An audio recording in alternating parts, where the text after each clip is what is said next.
Have you ever gotten really excited to film something on a GoPro and afterwards it just looked like crap? I know I certainly have. That's exactly why today we're gonna look at one of the best filmmakers and editors when it comes to GoPro footage.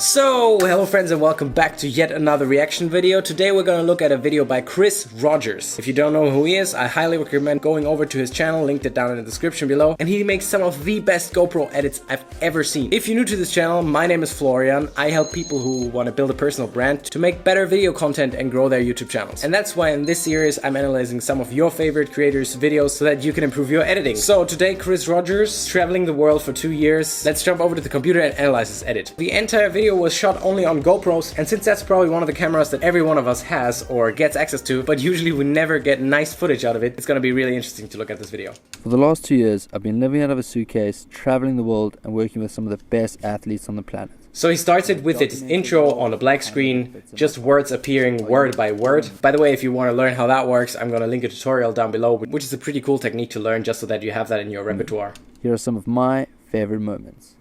Excited for this one. Starts with some really cool drone footage. So he shot that on the Karma drone then, I guess. Really epic shot here with the sun rising. To get a shot like this, you need to get up really early. Really cool how he's flying above the clouds. And then here, the green color grading is very intense greens. If you look here and you look at the ocean, the water is very turquoise. So he paid a lot of attention here to the color grading, and then the very saturated green in the middle. Slow tilt down of the gimbal, and then he speed ramps it out of it. So the clip from the drone continues with that slow motion, but in the end he speed ramps the clip and speed ramps into the next one, and the next one does the exact same motion with the gimbal tilting downwards. We can look at it quickly again. Yeah.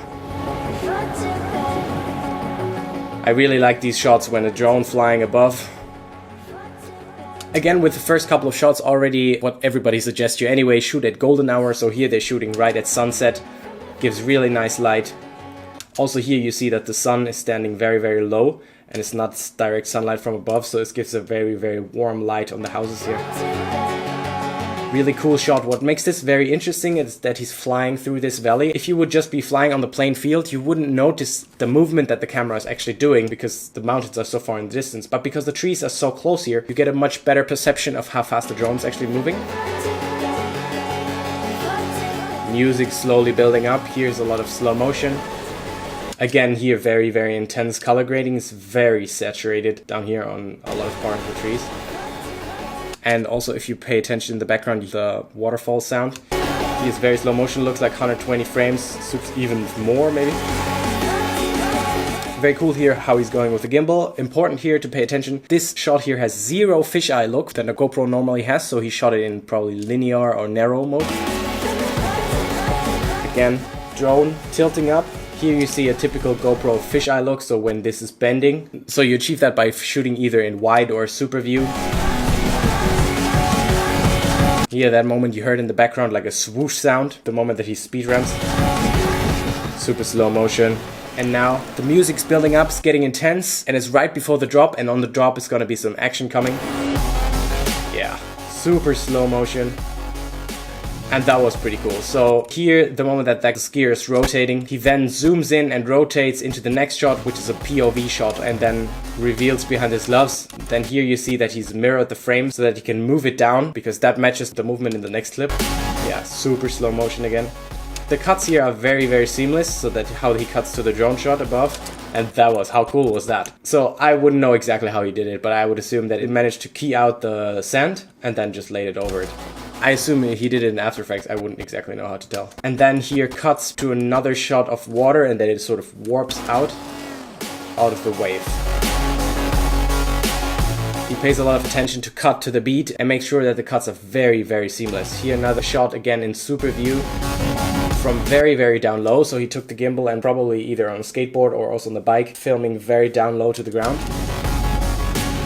Okay, but he went over the stairs here, so I would assume probably he rather walked than riding on anything.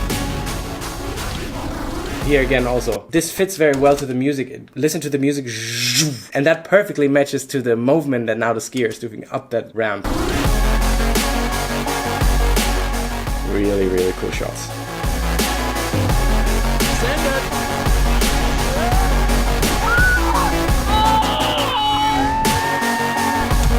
Cool drone shot from right above, and then you can see here that he's zooming out, and here the clip is mirrored, and then he zooms out into a first-person view where he's having a GoPro probably in the mouth, and then on the music he's using a high-pass filter so that you hear it as if though it was just coming out of that screen and you don't hear any of the bass. Really cool effect, and zooms back in again. And then he had this shot fade in, and then he rotates it. Zoomed it in and then rotates it into how it's actually supposed to look like. Another drone shot from right above. Here he gets in very, very close to the action. So he makes sure whenever he has these wakeboard shots here that he gets very, very close when they're doing the jumps. And we usually just can't help it. In slow motion, everything just looks so much cooler. Think about how fast this actually happens here. And since the music has like a solid beat going on, he leaves the entire shot standing. Double kickflip or whatever that was. Here, pretty cool technique. It looks like he has the GoPro here on some sort of a line or on a stick, and he's rotating it around him. Again, here he gets super close. Underwater shots on the GoPro are always so difficult to get. Maybe you've experienced that before. Normally they look like super washed out and turquoise. He has very, very nice colors on this one. Again, shot in super view. And then here he just has a montage with lots of shots, similar field of view, always his feet dangling somewhere. Pretty epic. And here, by the way, you see how he is doing the first person POV shots with having a mouth mount and having the GoPro upside down. Here a couple of shots after each other come out where he zoomed in so that he can animate a camera movement that's slowly rotating. Here you see that. And there you see that. And then the music is building up for the next drop in the music. Here on this shot, he's flying forwards while he's zooming out. This shot he must have put together. Here you see the clouds are moving so fast, this must be a time lapse, while this guy is actually flying through the frame in normal speed. Here, pretty epic actually. He shot this from above, and even looking at it now, it's not even easy to tell whether the girl here on the floaty is in this shot or she's in this shot. Anyhow, pretty epic shot, and then he zooms all the way back into the plane. In these kind of transitions is what he really, really likes doing. So here he goes closer to the screen, zooms all the way in, and then cuts to that exact shot. Really cool effect. He goes underwater and then uses a low pass filter to only make the bass sounds go through. That makes it really sound like underwater. It's super cool. And the moment that he zooms out, he fades back to the normal audio. Really, really cool here. The connection's super seamless between the shots. Here he wipes down and then it directly goes into this one.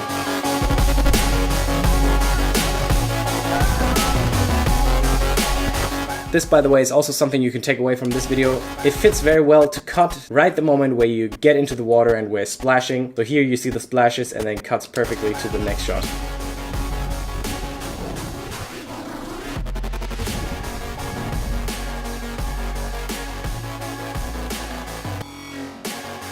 Wait a minute.